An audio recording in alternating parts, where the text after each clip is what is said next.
Les contours du Smart Building se précisent selon l'étude de Xerfi consacrée au marché du bâtiment intelligent. Ce concept s'appuie sur les avancées technologiques comme les objets connectés ou le big data et il présente plusieurs avantages.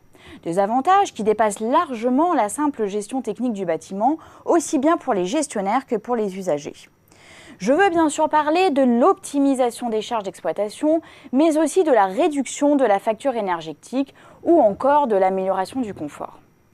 Dans le même temps, la construction de bâtiments tertiaires devrait être bien orientée ces 2 prochaines années. On aura alors compris que tous les éléments sont réunis pour un décollage des solutions de Smart Building. Mais pour transformer l'essai, les opérateurs devront relever plusieurs défis, à commencer par l'interopérabilité et la sécurité des données. En d'autres termes, ils devront nouer des alliances stratégiques pour acquérir de nouvelles compétences, c'est-à-dire construire de véritables écosystèmes d'entreprises autour du Smart Building. Car oui, le Smart Building contraint de nombreux acteurs à coopérer, à savoir les promoteurs, les équipementiers, les constructeurs-installateurs et les startups. Il s'agit par là de développer des offres susceptibles de mieux répondre à la demande. Déjà, l'alliance LoRa regroupe de nombreux acteurs, comme par exemple Schneider Electric, IBM ou Orange, autour de la technologie éponyme. Une technologie qui est un protocole de radiodiffusion assis sur les connexions bas débit et à faible fréquence.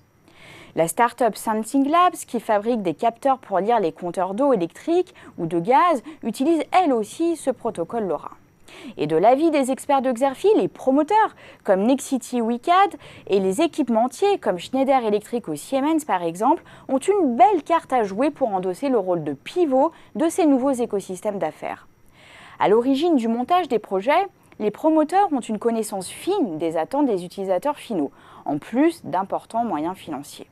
Quant aux équipementiers, ils peuvent se prévaloir de leur forte capacité d'innovation et de leur expérience dans le domaine de la gestion technique du bâtiment. Cependant, le concept de bâtiment intelligent repose encore sur une offre fragmentée et aucun opérateur n'est en mesure de proposer une solution clé en main. Dans ces conditions, les professionnels n'ont pas d'autre choix que d'acquérir de nouvelles compétences à travers des recrutements ou des opérations de croissance externe. Ils peuvent également choisir de développer des plateformes ouvertes en mode projet tournées vers la transition énergétique et le digital. Pour l'heure, l'enrichissement de l'offre passe par la déclinaison de projets pilotes intégrés à des écoquartiers très ambitieux en termes de performance énergétique. Enfin, les acteurs de la construction ne pourront pas négliger de former leurs équipes aux nouvelles technologies comme l'éco-construction ou la maquette numérique. Bref, le concept de Smart Building émergeant au tournant des années 2010 s'affirme peu à peu.